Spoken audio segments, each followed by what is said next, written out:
그런 책인 것이죠. 그런데 이 시대가 아까도 이야기했지만 핍박이 있는 시대였고 더 심한 핍박을 받을 수 있는 시기라고 보아지고 있기 때문에 많은 사람들이, 많은 성도들이 핍박 때문에 신앙을 버리거나 배교하는 일들도 생겨나게 되었습니다. 이 예수를 처음 믿었는데도 불구하고 죽은 삶을, 그리스도의 도의 초보를 버리고 죽은 행실을 회개함과 하나님께 대한 신앙과 세리들과 안수와 죽은 자의 부활과 영원한 심판에 관한 교훈의 털을 다시 닦지 말고 완전한 대로 나아갈지니라. 이렇게 구원받은 사람은 이제 구원받았기 때문에 끝이 아니라 구원받았기 때문에 계속해서 성장하고 자라가야 합니다. 그 이야기를 지금 여기서 하고 있는 것이죠. 처음 예수를 믿게 되면 그러면 바로 그 순간부터 사람이 변화되어지는 경우도 물론 있습니다. 그러나 대부분의 경우에는 성화라는 과정을 거치게 되는데 날마다 하나님 앞에 기도하고 그리고 하나님의 뜻을 분별하면서 하나님께서는 무엇을 기뻐하시는지에 대해서 깊이 묵상하는 가운데 날마다 예수님을 닮아가는 삶을 살아가는 성장의 과정, 성숙의 과정이 우리에게는 필요합니다. 그리고 사명을 감당하는 삶이 우리에게 또한 필요한 것이죠.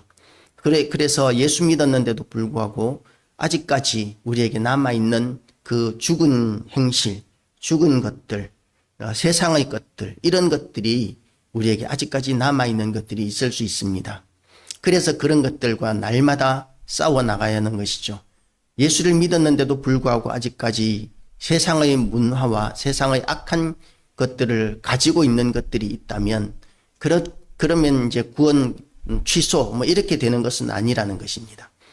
구원 취소가 아니라 끊임없이 하나님 앞에 돌아오고 그리고 회개하고 그리고 날마다 온전한 신앙을 향하여 자라가는 과정이 있기 때문에 그 과정을 밟아야 한다는 말이지, 예수 믿었는데도 불구하고 아직까지 제대로 알지도 못하고 그리고 그 삶이 바뀌지 않았다는 이유 때문에 이 구원을 잃어버리는 지경까지는 가지 않는다는 것입니다. 그런데도 불구하고 4절 말씀을 보면 우리가 이해할 수 없는 말을 합니다. 한 번 빛을 받고 하늘의 은사를 맛보고 성령에 참여한 바 되고 하나님의 선한 말씀과 내세의 능력을 맛보고도 타락한 자들은 다시 새롭게 하여 회개하게 할 수 없나니 이는 그들이 하나님의 아들을 다시 십자가에 못 박아 드러내놓고 욕되게 함이라 고 이렇게 이야기합니다. 한 번 은혜를 받고 구원을 받고 성령까지 체험하고 그렇게 은사까지 체험했는데도 불구하고 배교하는 사람들이 있을 수 있습니다. 아무리 큰 하나님의 은혜를 경험하고 은사를 체험하고 성령 충만함을 받았다 할지라도 두려워하는 마음, 핍박에 대한 두려움, 사망에 대한 두려움, 그리고 어려운 형편에 대한 두려움, 그런 것들이 믿음으로 극복할 수 없는 그런 단계까지 나가게 되면 사람은 연약하기 때문에 신앙을 떠나게 되는 경우들도 있습니다. 어떤 사람은 전도를 하다가 보면 그런 경우가 있다고 그래요. 어떤 목사님이 이제 전도하는데 어떤 할머니가 이렇게 옛날 서류 뭉치를 이렇게 들고 왔다 갔다 하더라는 것입니다. 그래서 뭐 소화 몇 년도 거를 봐야 되고 뭐 어쩌고 저쩌고 그러면서 이야기를 하는데 요즘 시대 사람의 언어로는 이해할 수 없는 그런 이야기들을 하는데 마침 그 목사님은 이전에 교수님으로서 이 학교에서 법학을 가르치고 역사에 대해서 또 정통한 그런 목사님이셨기 때문에 그 말을 알아듣고 그건 일제시대 때 천황의 뭐 몇 년도쯤 되고 뭐 이런 식으로 이야기를 하니까 이제 마음을 열고 상담을 하더라는 것이죠. 그렇게 상담을 하던 중에 자연스럽게 예수 믿으십니까? 라고 이렇게 이야기를 했더니 오랫동안 교회를 다녔는데 그러면서 눈물을 글썽글썽 하면서 울더라는 거죠.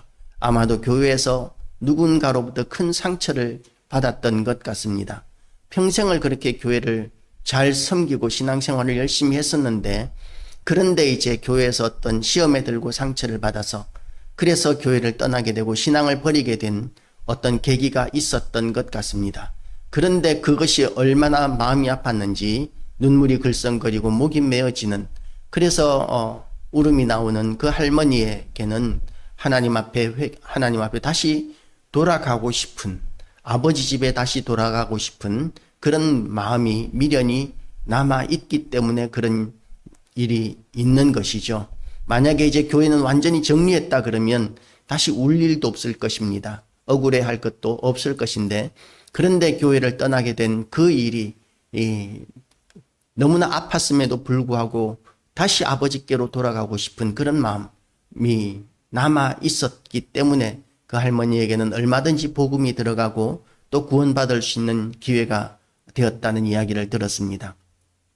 우리가 이렇게 하나님 앞에 회개하면 하나님께서는 70번에 7번이라도 얼마든지 용서해 주십니다.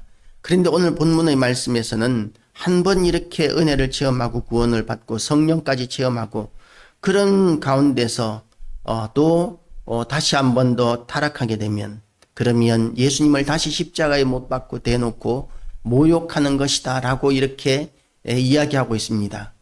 절대로 있어서는 안 되는 일입니다.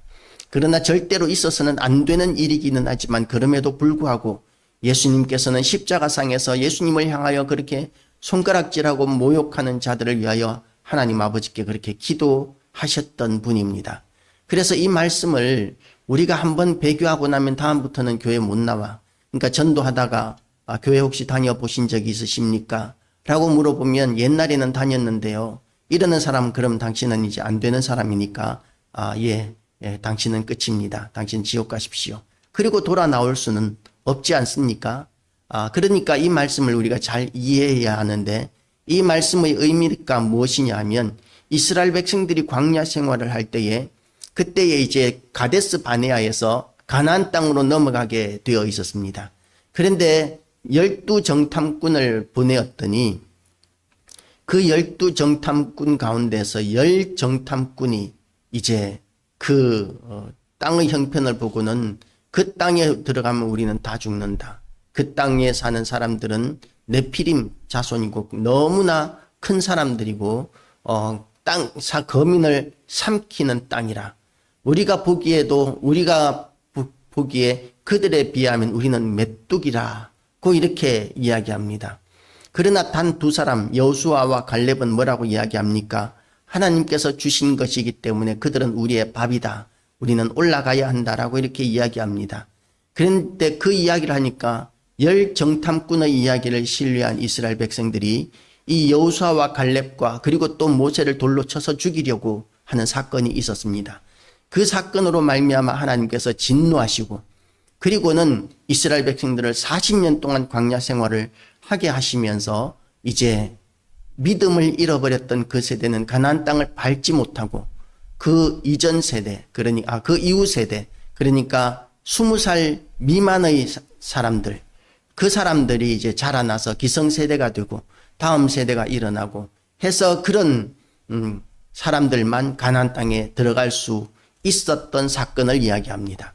그래서 하나님의 뜻에 한번 불순종했더니 그 광야 생활을 통해서 만나와 메추라기를 먹고 반석에서 물이 나오고 구름 기둥과 불 기둥으로 하나님께서 그렇게 인도하시던 체험을 했는데도 불구하고 전능하신 하나님께서 전쟁에서도 이기게 하시는 그 전능하신 하나님께서 자, 이것이 내가 너에게 주는 복된 땅이다. 들어가라고 말씀하셨는데 그 땅은 거민을 삼키는 땅이다. 그러면서 하나님의 말씀을 믿지 않고 하나님께서 세우신 모세를 쳐 죽이려고 하고 그리고 또한 이 여호수아와 갈렙을 쳐 죽이려고 하는 이런 사건이 생기게 되었을 때 하나님께서는 그들을 가나안 땅에 들어가지 못하게 하시는 판정을 내리셨던 것을 기억하게 하는 것이죠. 그래서 다시 말해서 이 말은 뭐냐면 모진 핍박으로 말미암아 많은 사람들이 교회를 떠나고 신앙을 버리고 있는데 그렇게 신앙을 버리고 교회를 떠나는 일이 그렇게 가볍게 선택할 일이 아니라는 말을 하고 있는 것입니다. 아무리 어려운 일이 있어도 고난이 있어도 아무리 시험에 들 만한 일이 있어도 신앙을 버리는 일은 그렇게 가벼운 일이 아니다라는 것이죠. 극복하고 이겨야 합니다.